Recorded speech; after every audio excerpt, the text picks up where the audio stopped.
Bienvenidos a la buena nueva. ¡Bravo! Bienvenidos hermanos, seguidores de la buena nueva, a un capítulo más de este su podcast católico, La Buena Nueva. Nuevamente, no puede faltar la presencia de nuestro amigo, hermano y sacerdote, Padre Juan Isaac. ¿Cómo le va? Gracias, gusto saludarte otra vez en este espacio y gusto saludarlos a todos ustedes. Estamos muy contentos de poder crear este espacio, este sencillo contenido para ustedes, para provecho de su vida espiritual. Ayúdenos siempre a compartir esta buena nueva. Seguimos recordando, tenemos ya canal de YouTube, La Buena Nueva, donde tenemos ya los episodios completos. Este es nuestro tercer episodio ya de La Buena Nueva, donde hemos hablado, por ejemplo, de el Papa Francisco en su descanso, de lo que es evangelizar. Estuvimos hablando el episodio pasado acerca de usted, Padre, de su llamado, de su vocación, de la manera en que el Señor lo ha traído hasta acá, hasta San Judas Tadeo. Y seguimos con un corazón muy grande para seguirles llevando a ustedes, mis hermanos, toda la información, todos los temas relevantes hacia lo que es nuestra fe cristiana católica.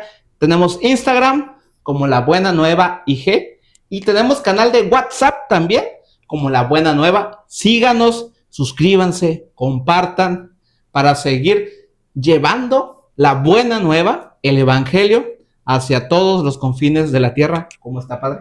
Muy contento, te escucho hablar y me recuerdo que me he llenado de mucha alegría recibir saludos, recibir comentarios de gente que hace tiempo que no veo físicamente, que no saludo, pero que hasta ellos ha llegado este contenido y ha sido una manera también de poder volver a reencontrarnos, volver a saludarnos.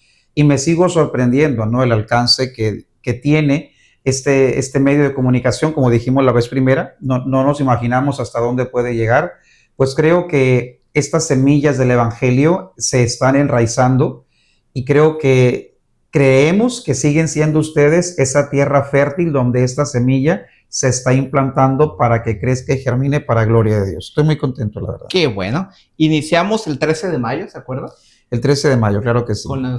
Con la Virgen de Fátima. Exactamente, hemos continuado, atravesamos ya la solemnidad de Pentecostés hace 2 semanas, vivimos este fin de semana el domingo de la Santísima Trinidad y estamos por vivir el novenario al Sagrado Corazón de Jesús, la fiesta de Corpus Christi, y hay mucho que compartir de nuestra fe. Ya hablando de eso, hicimos una dinámica en Facebook donde abrimos los comentarios y queríamos la participación de todos nuestros hermanos para desarrollar un tema dentro de la Buena Nueva. Cambiamos un poquito la dinámica, lo trasladamos en el mismo Facebook y en el canal de WhatsApp en La Buena Nueva, donde preguntábamos qué quiere la gente saber, de qué tema podíamos hablar. Y en primera instancia hablábamos o salía como con mayor número de votos, la gente necesita saber o quiere saber un poquito más de la liturgia. Pero hablando con usted me decía, ¿liturgia de qué? Porque la liturgia es muy amplia, ¿verdad? No se puede resumir en 5 minutos. No se puede resumir en 5 minutos. Le decía yo a Luis, en Roma hay toda una licenciatura en liturgia. Imagínense ustedes, ¿no? Hay sacerdotes y laicos que estudian 3 años para poder entrar en este misterio, lo que es la liturgia. Entonces, sí sería muy complicado tratar de resumirlo en 5 minutos, pero para eso estamos aquí, porque sabemos que es parte de la evangelización de la iglesia, es una manera de hacer presente la fe, hacer presente a Cristo, y pues si la comunidad lo está solicitando, que si el tiempo nos favorece, vamos a poderlo compartir, y si no, lo vamos a seguir compartiendo un poquito más adelante, porque el tema es amplio, la verdad. Totalmente de acuerdo. En concreto, decíamos, hay que delimitar nuestra área de estudio, ¿verdad? Si hablamos de liturgia es muy amplio. Hay que delimitarlo, hay que hacerlo más pequeño, enfocarnos en un punto. Realizábamos una encuesta más en el canal de WhatsApp y la gente votaba, nuestros hermanos, acerca de la liturgia, específicamente en el desarrollo de la Santa Misa, de la Eucaristía. ¿Qué es la liturgia? Etimológicamente hablando, y la misa se rige bajo la liturgia. Concretamente, así de una manera introductoria, ¿qué nos podría compartir? ¿Qué es la liturgia, Padre? Es muy interesante la pregunta y yo creo que entiendo la inquietud de los fieles, porque La palabra liturgia es un vocablo muy utilizado en nuestro ámbito de fe, pero a lo mejor no conocemos en profundidad lo que ello implica. Quizá escuchamos la palabra liturgia y la referimos únicamente a la celebración de la misa, que estoy de acuerdo porque quizás sea la expresión más grande y más importante de nuestra fe, la celebración del Santo Sacrificio, la Santa Misa, pero la Iglesia realiza y celebra otras acciones litúrgicas y el vocablo va implicado. Entonces, ya el término por sí nos hace referencia a algo de la iglesia, algo que hacen en la iglesia, algo que hace la gente que va a la iglesia, algo que hace la gente que está comprometida en la iglesia. Abriendo paréntesis, por ejemplo, ¿no? Aparte de la misa, ¿dónde más podríamos ver la liturgia? Una acción litúrgica puede ser el rezo del Santo Rosario. Correcto. Una acción litúrgica puede ser una adoración eucarística, una acción litúrgica puede ser el rezo de vísperas, el rezo de laudes. Ahorita diremos todo aquello que tenga como finalidad darle un culto a Dios. Es por eso que hemos delimitado y hemos decidido entonces enfocarnos en la Eucaristía, la Santa Misa, ¿verdad? En la Santa Misa primero. La liturgia acerca de las partes de cómo se conforma lo que es la Santa Misa. Si nos vamos a la parte etimológica, sin intención de poder ahondar mucho en realidad, quizá siendo más fieles a lo etimológico nos tendríamos que remontar al griego original. Y si nos remontamos al griego original, que es como lo más afín al término de lo que nos llega a nosotros, lo habríamos de entender etimológicamente como un servicio público. Sería quizá la manera más correcta y formal de identificar el término liturgia en la actualidad, un servicio público. Claro, lo entendemos que realizan los fieles en la iglesia o en el contexto de la iglesia, pero creo que hay otro término que nos ayuda mejor a vivenciar lo que la liturgia nos ofrece y nos da la posibilidad de vivir y crear, que es la manera como los fieles, la manera como la iglesia celebra el misterio de Cristo, la vida de Cristo, el misterio de Cristo.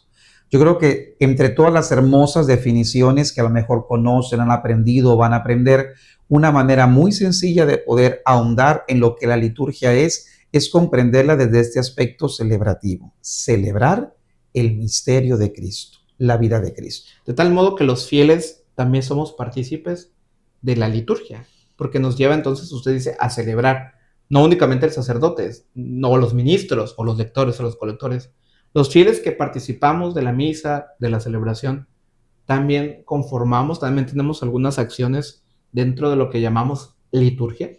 De hecho, es una de las principales acciones renovadoras y frutos que nos ha dejado el llamado Concilio Vaticano II, que es el concilio que actualmente nos rige todavía en la Iglesia, iniciado en el año de 1962 y terminado en el año de 1965.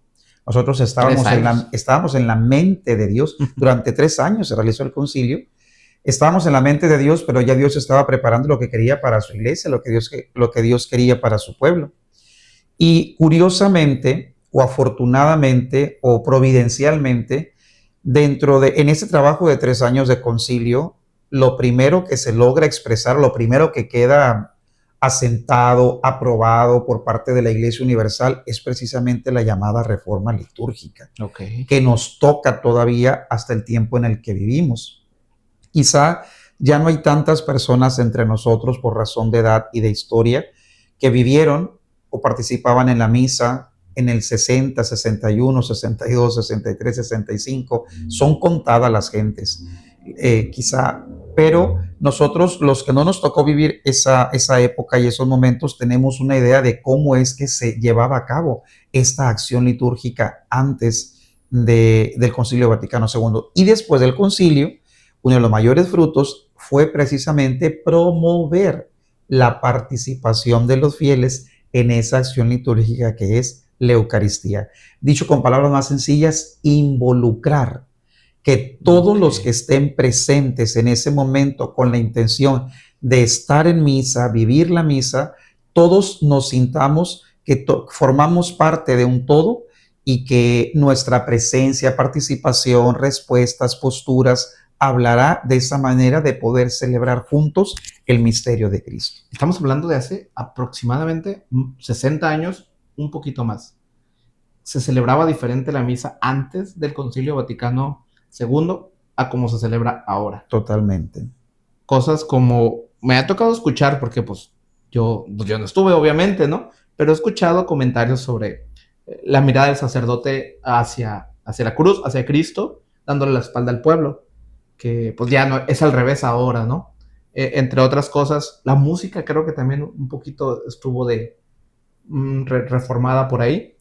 Y usted dice bien, la participación del pueblo dentro de lo que es la celebración de la misa.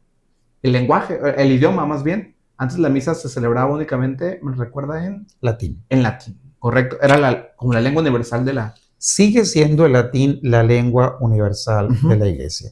Y esto en realidad no es una limitante.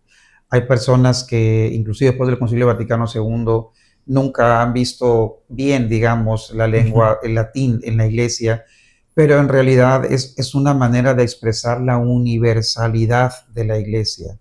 Es decir, si celebramos en castellano, pues los americanos que no conocen nuestra lengua Pues sí, se sienten limitados. Totalmente. Pero cuando se celebra en latín, se entiende que es para todos los hombres, todas las razas, todas las lenguas, todas las culturas. Un día Dios te dará la gracia de poder participar de una Eucaristía en la Plaza de San Pedro o en la Basílica de San Pedro con el Santo Padre y te vas a dar cuenta que cuando son esas misas multitudinarias, la mayor parte de la celebración de la misa se dirige en latín. Porque en esa Basílica de San Pedro, en esa Plaza de San Pedro, hay gente de todas las naciones, de todas las razas, y cuando la iglesia ora en latín, está expresando su universalidad y que todos son bienvenidos a ese culto a Dios. Claro que hay una limitante porque no nos enseñan en la iglesia, para los fieles me refiero, mucho la lengua del latín, pero los aspectos básicos sí es importante que los tengamos en consideración. En concreto, entonces, la liturgia, hablando grandes rasgos, promueve la participación de los fieles dentro de la Eucaristía, de la misa. De los fieles, incluyendo al ministro que preside la celebración. Es decir, no nos quedemos con la idea de que es de los que están del altar para abajo. Ajá. Somos todos los que estamos ahí. De hecho, hay una consideración especial en este aspecto litúrgico que no lo quiero dejar pasar. Toda acción litúrgica, por sencilla o grande que sea, sencilla porque me refiero al rezo de un rosario, unas vísperas, como tan grande que sea, como lo es el sacrificio de la Santa Misa, siempre quien preside esa acción litúrgica es Jesucristo. Y eso es hermoso tenerlo en consideración. Es que yo estoy en mi casa rezando el rosario, quien preside esta acción litúrgica es Cristo. Es que yo fui a la hora santa a la iglesia y yo vi que el Padre sacó la custodia, es Cristo. Es que yo voy a la misa los domingos y entonces en la monición de entrada dice, preside nuestra celebración nuestro párroco presbítero Juan Isaac Martínez. Bueno, lo expresamos de esa manera en la monición sencilla porque el sacerdote o el párroco se convierte en el signo visible, es a quien podemos ver. Pero si nuestros ojos espirituales y nuestros ojos de fe estuvieran 100% activos, no viéramos al sacerdote, viéramos a Jesucristo presente en esa acción litúrgica. Entonces, atrevámonos a dimensionar lo que significa que es Cristo quien preside toda acción litúrgica. Tómalo en cuenta. El domingo que vayas a misa, cuando entres al templo, cuando la celebración comience, has de recrear en tu pensamiento que el que está presente y está presidiendo todo ese momento es Jesucristo. Eso es hermoso y eso te lo ofrece la liturgia precisamente. Amén. Retomando un poquito lo que decíamos del Concilio Vaticano II. Hubieron, o existieron más bien, cambios significativos en el aspecto litúrgico de cómo se celebraba la misa antes a cómo se celebra, dice usted, todavía en la actualidad. Desde su punto de vista, desde su conocimiento, lo que ha estudiado, padre, ¿qué podría compartirnos a nosotros que no nos tocó estar en ese periodo de celebración antes del Concilio Vaticano II? ¿Qué cambios notorios, significativos surgieron? ¿Cómo era la misa antes del Concilio Vaticano II? ¿Cómo es ahora? ¿Qué cambios han existido desde la parte pues, del sacerdote, desde los fieles? ¿Y cuál es su punto de vista? ¿Ha promovido en verdad la participación pues, de nosotros, los laicos, dentro de la celebración de la Santa Misa? Creo que un aspecto fundamental que debemos de considerar es que la manera como anteriormente se celebraba la Eucaristía es correcto. Y la manera como la celebramos el día de hoy es correcto. Porque eso nos hace entender que nosotros estamos abiertos a lo que el Espíritu Santo suscite en la iglesia. Nadie nos puede asegurar que dentro de algunos años habrá otro concilio y probablemente haya también reformas litúrgicas para la celebración de la Santa Misa. No se trata tampoco como de llegar a un punto medio, como querer rescatar algo del antiguo e introducir como las novedades. Yo creo que son las mociones que el Espíritu ha suscitado y no tendríamos por qué oponernos a la manera tan especial como el día de hoy llevamos nuestra liturgia y ofrecemos este aspecto celebrativo y de culto a Dios. Pero mira, retomando la pregunta, te digo, recordamos nosotros que, pues decíamos hace un momento, la lengua en la cual se tenía que dirigir esta acción litúrgica, la Santa Misa, el Santo Sacrificio, era particularmente en latín. Eran muy breves los momentos en los cuales se podía compartir una palabra en la lengua original de cada persona. En este caso, de lo que tengo presente es lo que llamamos hoy el sermón o la homilía. De hecho, hay películas donde recordamos que había un lugar especial en alto dentro de los templos llamado púlpito, a donde el sacerdote subía y dirigía ese mensaje en la lengua propia, que es lo que formalmente hoy conocemos pues como homilía.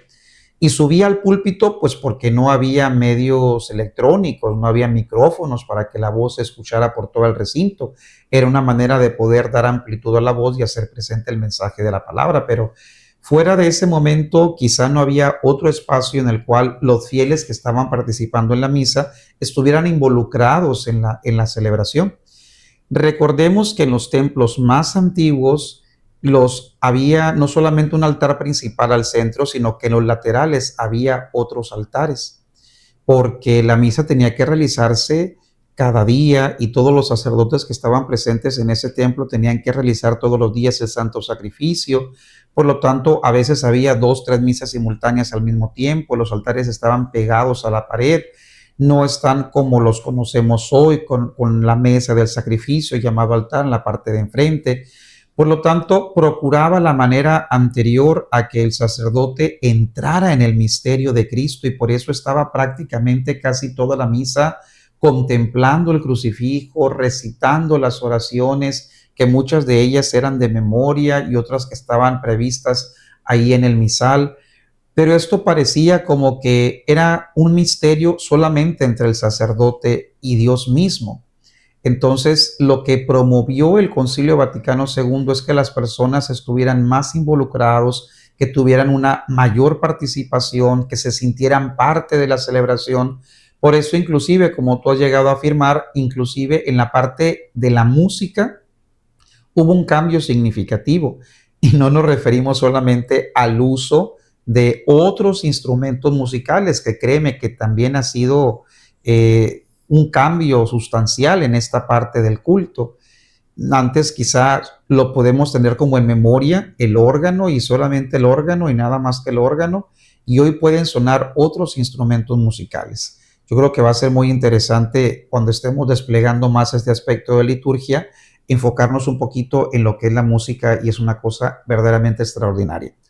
Además de los instrumentos musicales, el poderle cantar a Dios en la lengua propia, pues definitivamente abrió el corazón, rompió las barreras y esto hizo que muchos músicos católicos compusieran alabanzas que desde entonces forman parte de nuestro acervo espiritual en la vida de la iglesia. Entonces, fíjate qué diferente estar sentado viendo lo que hace el sacerdote, porque no entendían lo que hacía el sacerdote, escuchaban, pero no comprendían lo que estaba haciendo. Ahora que además de estar sentado, parado en la misa, tú puedes estar cantando durante la misma. Entonces, Realmente son cambios muy importantes. Tenemos entendido, no por experiencia propia, que cuando el sacerdote celebraba la misa en latín de espaldas al pueblo, la gente por devoción realizaba otras cosas. Mucho más antes, ahorita hay, pero mucho más antes, las damas o las abuelas, mira, tenían su biblioteca de novenas, de libritos, y se iban con su biblioteca a la iglesia, porque mientras el padre estaba pues diciendo la misa, pues yo me voy a entrar aquí a la novena a San José, o mientras el padre está diciendo la misa, yo voy a empezar a rezar las 14 estaciones del Via Crucis, o mientras el padre está diciendo la misa, yo me voy a aventar el rosario. ¿Por qué? Porque no estaban tan hechos a tener una participación fuerte, activa dentro de la celebración de la Eucaristía. En concreto, promover esa participación de los fieles. Entonces, si la asamblea se reúne, estamos viviendo el espíritu de la liturgia. Si la asamblea canta, estamos viviendo el espíritu de la liturgia. Si la asamblea se sienta, si la asamblea se pone de pie, estamos participando plenamente en esa acción litúrgica. Y creo que ese es el cometido principal, el cometido fundamental. Que cuando nos reunamos, convocados por el Espíritu como comunidad de bautizados, seamos conscientes de la acción que estamos realizando, que Cristo está presidiendo ese momento y que estamos ahí, como lo dijimos el domingo pasado, para que con nuestra vida, nuestra presencia y nuestras acciones demos gloria al Padre, al Hijo, al Espíritu Santo en esa hermosa acción litúrgica. Enfoquémonos ahora para darle seguimiento a lo que la gente nos ha pedido en la misa, los tiempos de la misa, los momentos de la misa. Me imagino como todo debe tener su inicio, su desarrollo y su cierre, ¿verdad? Como si estuviéramos hablando de, no sé, de una película o de una obra de teatro. Los ritos de la misa, los momentos de la misa, ¿qué marca la liturgia? ¿Qué va primero? ¿Qué va después? ¿Cómo inicia la misa? ¿Qué nos puede compartir acerca sobre lo que concretamente nosotros experimentamos, pero que no nos damos cuenta a simple vista, sino que pues básicamente tratamos de seguir lo que estamos viviendo, pero a lo mejor nos haría falta un poquito entender o profundizar más en el milagro de amor que se está preparando o que se está realizando en cada Santa Misa? ¿Qué nos podría decir? Lo primero que te quiero compartir, me encantaría poder comenzar por el final, pero creo que no sería lo correcto. Pero cuando uno tiene una noción, y lo vamos a retomar un poquito más adelante, de lo que significa aparentemente terminar la misa, cuando comprendemos eso, a lo mejor saborearemos más lo que el inicio comporta. Démonos cuenta, hablaremos después de los llamados ritos finales. Pero cuando la manera de celebrar la Eucaristía dentro del templo comporta el final de la misa, sucede algo maravilloso, que es el envío. La palabra misa significa envío. Termina la acción litúrgica dentro del templo junto con mi comunidad de bautizados, pero ahora soy enviado a mi iglesia doméstica, a mi lugar de trabajo, a mi lugar de estudio, a la calle con la gente que yo me encuentro, a vivir lo que aquí he escuchado y celebrado. Digo esto porque entonces comportaría toda mi atención y mi disposición al momento de comenzar esa acción celebrativa. No es solamente cómo me voy de la iglesia, es cómo llego a ese momento de reunirme con la asamblea. Entonces, antes de formalmente platicarte de los famosos ritos de inicio, para mí creo que es muy importante que consideremos la disposición con la cual la persona tiene en mente y en corazón que va a encontrarse con Dios, porque eso lo cambia absolutamente todo. Saber que vas a hacer una pausa de tu día, a veces en la mañana, a veces al mediodía, a veces en la tarde, y que te vas a dedicar en ese momento a alabar a Dios, a bendecir a Dios, ya te dispone el corazón para ese momento de alabanza y de encuentro con Dios. Y teniendo en consideración eso, es cuando tú decides que tu misa empieza, quizá desde que te despiertas ese domingo o ese día entre semana, y tienes una conciencia clara y tienes un deseo de que quieres ir a encontrarte con Dios.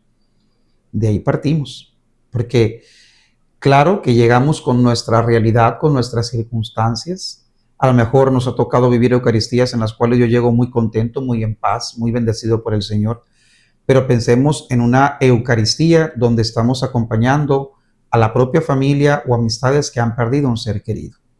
No deja de ser una misa, pero a lo mejor no voy pues con la misma alegría, con el mismo entusiasmo que el domingo anterior yo hubiese participado. Entonces, todo eso forma parte de un hermoso conjunto, porque una consideración importante también es que hemos de tener claro que la Eucaristía es toda una unidad.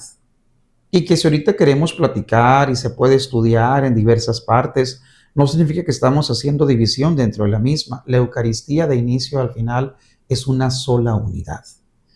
Y a lo mejor un poquito más adelante retomamos la famosa pregunta, Padre, ¿hasta qué momento yo puedo llegar a la misa para que la misa me sea válida? Mira, una primera respuesta es esta. Toda la Eucaristía es una unidad. Desde que hay una monición, un canto de entrada en el nombre del Padre, hasta vayamos en paz, la misa ha terminado, y canto final, toda ella es una unidad. Nunca perdamos de vista esto, esa es la riqueza de la Iglesia, es un solo sacrificio de principio a fin. Y si lo quieres vivir en plenitud, estate desde antes de que suene la campana en la iglesia, es decir, antes de que comience la celebración. Y vete a lo mejor cuando todos se hayan ido y que no te vayas a tu casa sin despedirte particularmente de la presencia de Jesús sacramentado, de ese lugar donde te has reunido para poder celebrar tu fe. Pero formalmente hablando, en este aspecto litúrgico, para comprender lo que el don de la Eucaristía y la Santa Misa es, pues la misma liturgia nos hace comprender que hay unos momentos introductorios, que es lo que nosotros llamamos los ritos iniciales. Son acciones en concretas que el ministro que preside y la asamblea realiza para denotar un antes y un después. Pensemos tan solo, se da la indicación o se escucha la campanada o comienza el canto de entrada y normalmente la asamblea está sentada esperando a que comience la celebración de la misa. Pero cuando escucha la monición o escucha la campanada o escucha el canto de entrada o la indicación del ministro que preside, nos ponemos de pie, la asamblea ya entra en una postura de alabanza a Dios.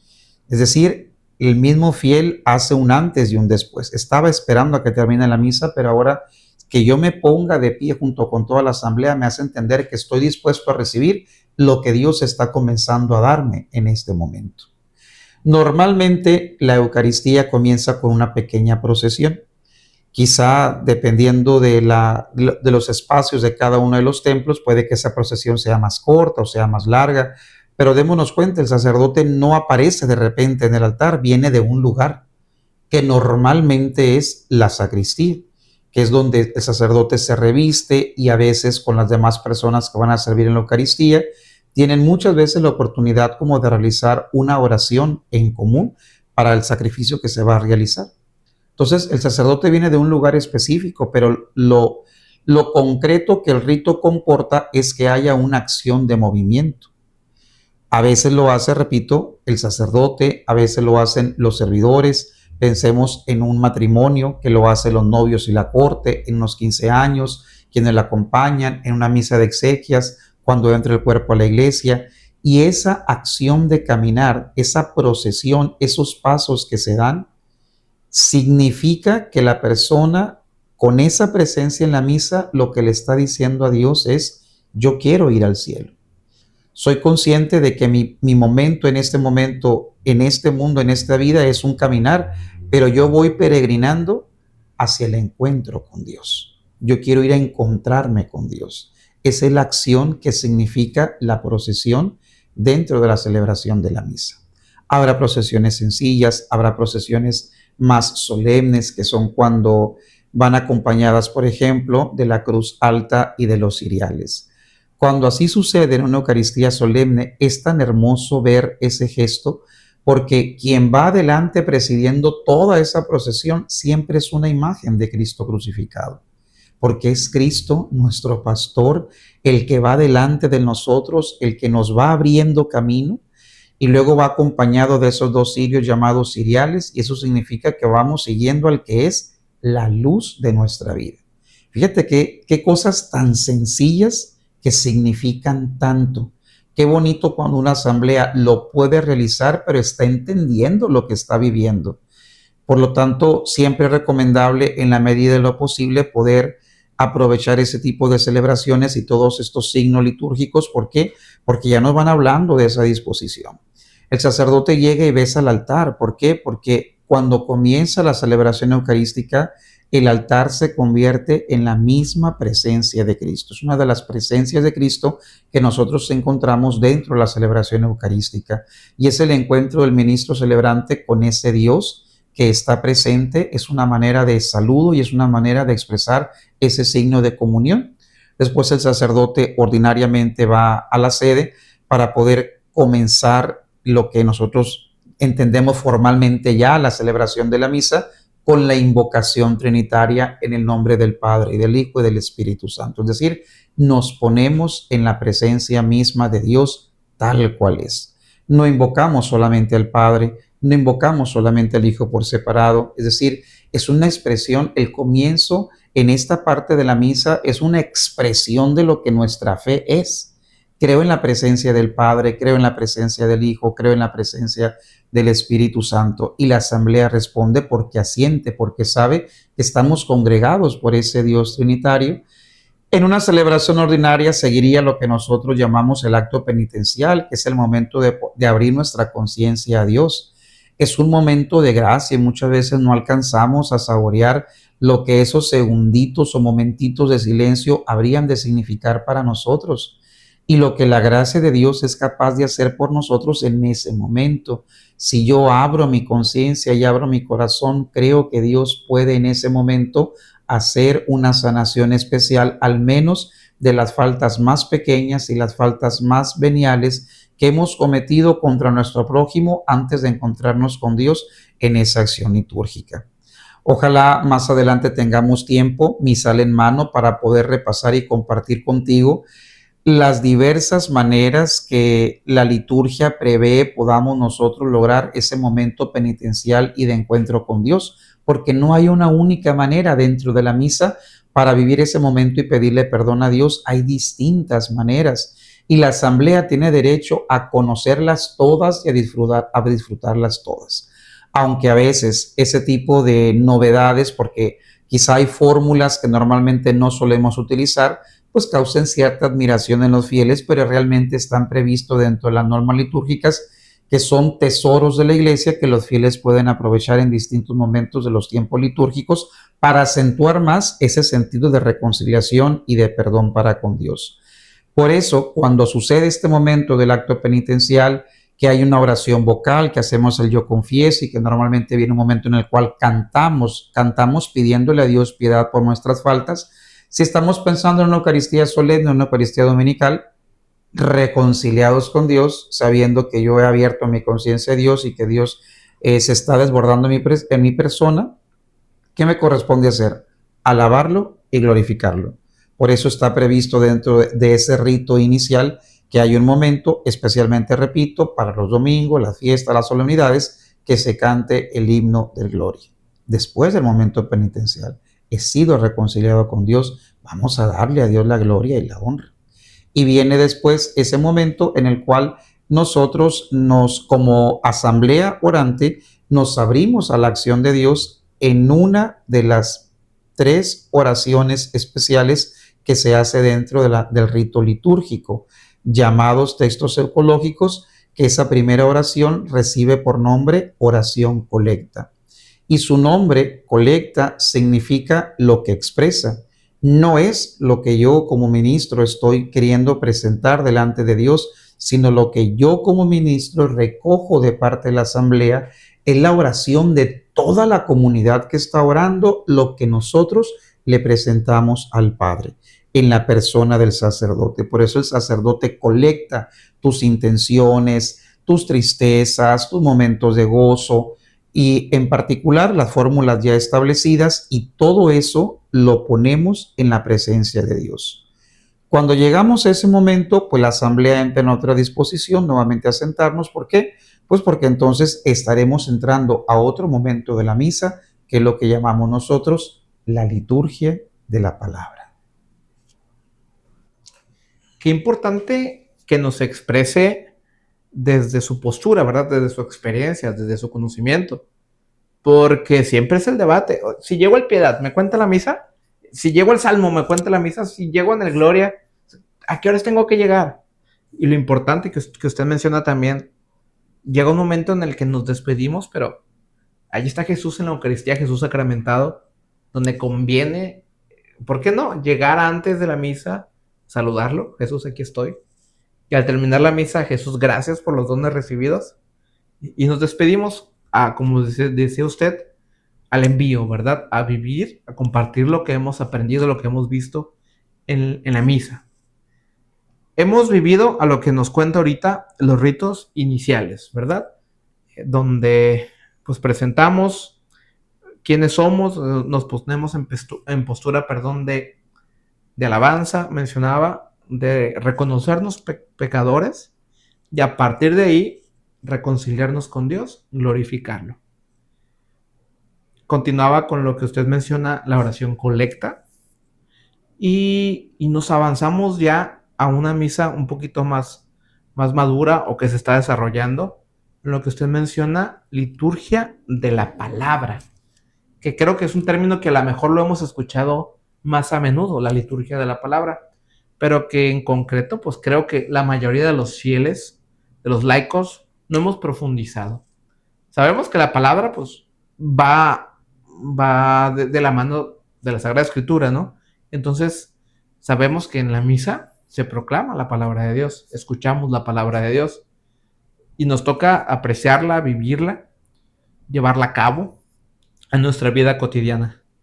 Pero en concreto, en su experiencia, ¿qué nos comparte? ¿Qué es la liturgia de la palabra? ¿Cómo debemos de vivirla en la misa? Usted como sacerdote y nosotros como laicos, como fieles, como pueblo que participa también dentro de la Santa Misa. Creo que el nombre mismo nos está dando la respuesta. Liturgia de la palabra.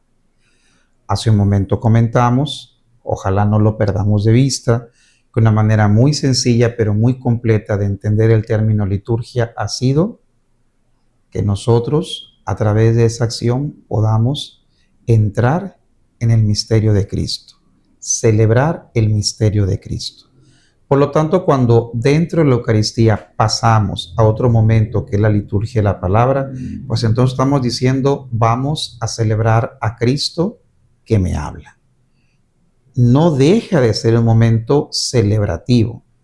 Y esto significa que yo he de estar consciente de lo que estoy escuchando, atento a lo que estoy escuchando. Hay veces, tristemente, pensando en un domingo que termina el Salmo responsorial, pero ya ni me acuerdo cómo se llamaba, carta de la primera lectura de no sé qué, ya se me olvidó. A veces termina la segunda lectura y ya no me acuerdo ni cuál fue la respuesta del Salmo. Y dentro de la Eucaristía, toda la liturgia de la palabra forma una hermosa unidad. Estar presente en la Santa Misa sin estar consciente de lo que estás escuchando. A ver, esta lectura del Antiguo Testamento, esta carta la escribe el apóstol San Pablo, estaba hablando de los Corintios, estaba hablando de los Romanos, pues significaría que tu pensamiento está en otro lado. Tu cuerpo está en la banca, pero tu pensamiento está en otro lado y ahí ya rompemos la unidad de esa liturgia. Entonces, ¿qué sucede en ese momento de la misa? Tácitamente Dios nos habla. No es que antes no. Ahora nos hablará a través de su palabra. Quiero celebrar que Dios está presente conmigo y me va a hablar a través de su palabra. Quiero recordarte algo muy triste y que esto lo saben perfectamente nuestros amigos, que a veces la gente conoce la Biblia por lo que escucha en la misa. O sea, su único contacto con la palabra muchas veces de muchísimos fieles es porque escuchan esa palabra dentro de la misa. Es una bendición, pero digo que es muy triste porque teniendo nosotros la oportunidad de tener en casa la Escritura Sagrada, leerla, meditarla, estudiarla, hacer un curso de Biblia, normalmente no lo hacemos o lo desestimamos y nos conformamos solamente con escuchar la palabra de Dios dentro de la misa, que vuelvo a decir, es una riqueza. Que cuando una persona frecuentemente, ininterrumpidamente participa de la celebración de la misa, a la vuelta de determinado tiempo, la persona ya puede presumir que en realidad, si no ha leído, ha escuchado toda la Escritura Sagrada. Pero esto para decir que es una hermosa bendición que dentro de la misa escuchemos la palabra de Dios, pero que definitivamente no nos podemos conformar solamente con ello. Entonces, la liturgia de la palabra comporta el que la asamblea se dispone para escuchar la palabra de Dios, textos del Antiguo Testamento, textos del Nuevo Testamento, el Salmo responsorial, que es para el fiel una manera de interactuar con la palabra de Dios. Por eso nosotros vamos respondiendo, porque vamos haciendo una unidad entre lo que vamos escuchando y lo que yo le voy diciendo a Dios. Y dentro de esa liturgia de la palabra llega un momento en el cual nos encontramos con la persona de Cristo en la palabra del Evangelio. Por eso se reserva para esta parte final de la proclamación. Siempre se cierra con el Evangelio, lo que Cristo quiere decirnos, lo que Cristo quiere iluminarnos. Bien entendido, siempre será la tarea que Cristo me va a dejar a mí como fiel que estoy viviendo esta Eucaristía para esta semana que vamos iniciando. Concluida la proclamación del Evangelio, que es hacer presente al mismo Cristo a través de su palabra, llega un momento muy esperado, muy deseado por los fieles, que es escuchar la reflexión de la palabra. Y ahí entra una hermosa y amorosa responsabilidad del ministro para ayudar a los fieles que esa palabra pueda anidarse en sus conciencias y en sus corazones. Es un arte ayudar a los fieles a que esa palabra se anide en su pensamiento y en su corazón. Si uno como ministro que preside la celebración no se prepara lo suficiente en lo espiritual, en lo pastoral, en lo técnico, no voy a favorecer para que la asamblea se lleve esa palabra consigo. Es donde decimos, la misa se acaba y ni se acuerdan qué fue lo que dijo el Evangelio. Pero si la reflexión me ayuda a aterrizar esa palabra, yo me voy a llevar luces para mi diario vivir. Y de eso se trata la homilía o la reflexión del Evangelio.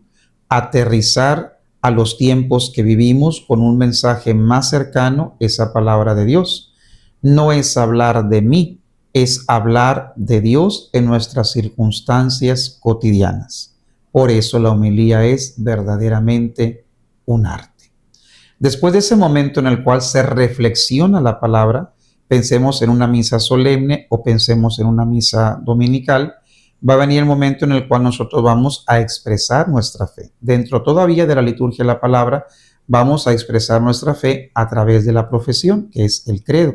Y después de que hemos hecho nuestra profesión de fe, que es como renovarnos y recordar todo lo que nosotros creemos después de que he sido alimentado con la palabra de Dios, llega un momento dentro de ese espacio donde nosotros como asamblea sentimos la confianza de presentarle a Dios muchas necesidades, que es lo que llamamos nosotros la oración universal, que son las distintas peticiones que se suelen hacer preferentemente los domingos, solemnidades o fiestas, pero que en muchas comunidades parroquiales como la nuestra, y eso depende mucho del sacerdote, esa oración universal se hace de manera diaria, porque al mismo tiempo promueve la participación de los fieles y es un momento bonito en el cual expresamos también nuestra confianza a Dios. Cuando ese momento termina de la oración universal, concluimos ese espacio que llamamos liturgia de la palabra, para dar paso a otro bello y hermoso momento de la celebración de la misa, que se llama liturgia eucarística. Podríamos decir, por así decirlo, ¿no? Llegamos más o menos a la mitad de la misa. Casi prácticamente. Aproximadamente. Sí. Hemos vivido la parte ya de los ritos iniciales y de la liturgia de la palabra. Hasta ahí estamos.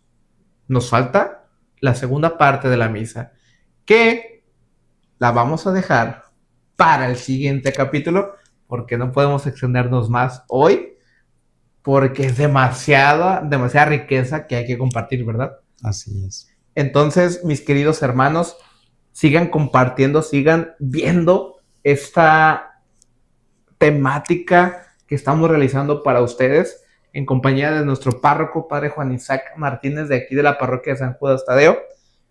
Hay que desencadenar esos puntos que nos faltan de la segunda parte de la liturgia, hablando específicamente de las partes de la misa, ya en este segundo lapso ya, porque hemos vivido pues ya en la explicación la primera parte de la misa, pero nos falta el desenlace, nos falta la comunión, nos falta el envío, nos falta aterrizar en concreto lo que es la celebración de la Santa Misa.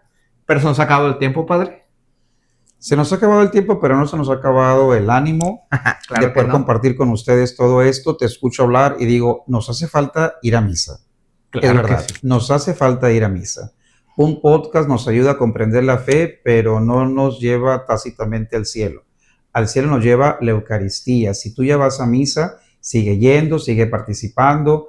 Si hay alguien en tu familia que todavía no lo hace, trata de motivarlo. Otras personas que tú conozcas, ayuda a mover las almas hacia la presencia de Cristo. Y creo que una temática como esta tiene que llevarnos, por ejemplo, cuando tú ya veas este contenido y vayas a la siguiente misa, yo aseguro que si estamos aprovechando esto, no vamos a vivir de la misma manera una Eucaristía. Totalmente de acuerdo. Hermanos, síganos, compartan contenido, pero sobre todo, vayamos a misa. Vayamos a misa. Porque la liturgia, hay mucho más que hablar, la hora santa, el rosario y tanta riqueza que tenemos en nuestra iglesia católica y que la podemos disfrutar. Ojalá viniéramos a misa todos los días, ojalá pudiéramos acercarnos más a Dios. Esto que nosotros realizamos es como una motivación, pero la riqueza la tenemos aquí en la iglesia, aquí en el sagrario, aquí en la Eucaristía. Sigamos compartiendo la buena nueva, sigamos viniendo a misa y sigamos predicando el reino de Dios. Amén, Padre. Amén. Gracias por su presencia y gracias por su paciencia. Nos vemos el siguiente capítulo de su podcast, La Buena Nueva. Bye bye.